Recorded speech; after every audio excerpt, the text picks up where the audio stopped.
Menjelang malam tahun baru, polisi Syariat Islam di Kota Banda Aceh gencar melakukan razia trompet, petasan, dan kembang api.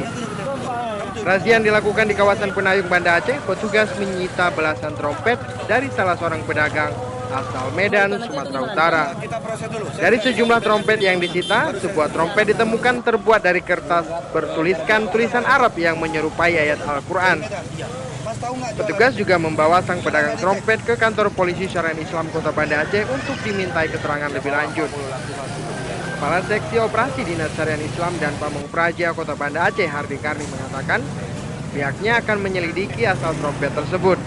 Diduga masih banyak trompet lain yang akan dipasarkan pada malam pergantian tahun baru.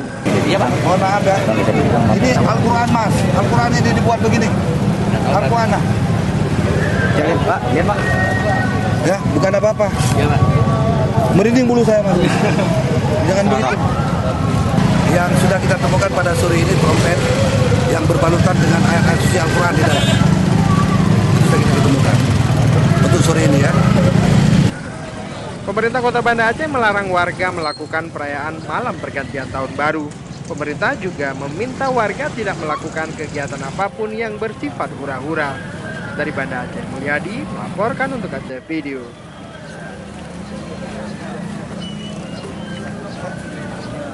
Saya udah mau